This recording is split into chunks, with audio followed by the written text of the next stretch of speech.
आपण मला राज्यपालांच्या अभिभाषणावर चर्चा करण्याची संधी दिली।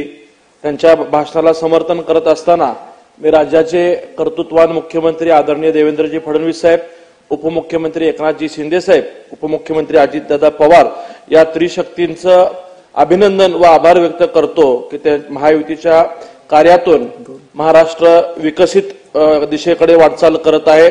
दावोस करारातनं 15,90,000 कोटीची गुंतवणूक महाराष्ट्रात होत असताना औद्योगिक विकासाबरोबर राज्याचा समतोल विकास करत शहर आणि ग्रामीण या दोन्ही भागाचा विकास महायुती सरकारच्या माध्यमातून होतोय। माझ्या सोलापूर शहरातील शासकीय अभियांत्रिकी महाविद्यालय हे 1960 पासून प्रलंबित होतं।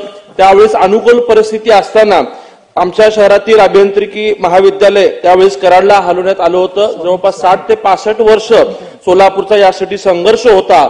2016 साली सोलापूर शहराला अभियांत्रिकी महाविद्यालय मंजूर करण्यात आली होती। त्याचबरोबर 2024 साली उच्च तंत्र शिक्षण मंत्री चंद्रकांतदादा पाटील यांनी 300 कोटी रुपये देण्याची घोषणा देखील करण्यात आली होती। सध्या या सोलापूर शहरात जे तंत्रनिकेतन महाविद्यालय आहे याची स्वतंत्र 34 एकरची जागा व स्वतंत्र इमारत आहे। त्या ठिकाणी पुरेसा प्राध्यापक वर्ग देखील आहे।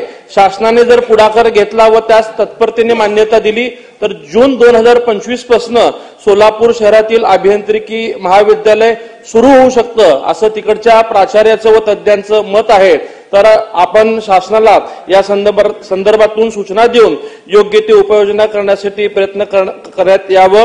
सोलापूर शहर हे वस्त्रोद्योगाचं शहर आहे। जवळपास 1 लाखहून अधिक या ठिकाणी यंत्रमागधारक आणि कामगार सोलापूर शहरात आहेत। वस्त्रोद्योगाला एकंदरीत अनुकूल वातावरण असताना सोलापूर शहरात टेक्सटाईल पार्क होणं अत्यंत गरजेचं आहे। सोलापूर शहरातील टेक्सटाईल पार्क मध्ये चादर असेल, टॉवेल असेल, युनिफॉर्म गार्मेंट असेल याचं एकत्रित समावेश झालं तर वस्त्रोद्योगाला चांगला वाव मिळेल। सोलापूरचं वातावरण अनुकूल असताना केंद्र शासनाकडनं ज्या 30 टेक्सटाईल पार्क जाहीर झाल्या होत्या ते सोलापुरात न होता कर्नाटकातील कलबुर्गी येथे झालेलं आहे। त्यामुळे सोलापूरला देखील एखादं टेक्सटाईल पार्क झालं तर सोलापूरच्या विकासाला हातभार लागणार आहे। त्याचबरोबर जे राज्य शासनाकडनं टेक्सटाईलचे प्रकल्प जाहीर झालेले आहेत त्याचाही सोलापूरचा विचार न होता शेजारच्या जिल्ह्यात ते टेक्सटाईल पार्क जाहीर झालेलं आहे। तरी शासनाने वस्त्रोद्योगाला अनुकूल असलेलं सोलापुरातील वातावरण व तेथील कामगारांचं असलेलं कौशल्य लक्षात घेता सोलापूरच्या वस्त्रोद्योगासाठी टेक्सटाईल पार्क जाहीर होण्यासाठी मी आपल्या माध्यमातून विनंती करतो। सोलापुरातील एकंदरीत 18,000 गणेश मूर्तिकार आहेत। पीओपी वरील बंदीमुळे त्यांच्या उदरनिर्वाहासाठी देखील उपासमारीची वेळ आलेली आहे। पीओपी वरील बंदीचा अंतिम निकाल लागेपर्यंत त्यांच्यावरती कारवाई होऊ नये अशी आपण शासनाला आपल्या माध्यमातून सूचना द्यावी ही देखील मी आपल्याला विनंती करतो। आमच्या सोलापूर शहर हे कर्नाटक, तेलंगणा, आंध्र या सीमे भागात असल्यामुळे या ठिकाणी गोहत्याचा, गो तस्करीचा प्रमाण देखील मोठ्या प्रमाणात आहे। तर जे गोरक्षक आहेत हे गोरक्षणाला गेल्यानंतर त्यांच्यावरती हल्ले होतात, त्यांच्यावरती खोटे गुन्हे दाखल करण्याचा प्रमाण देखील मोठ्या प्रमाणावरती आहे।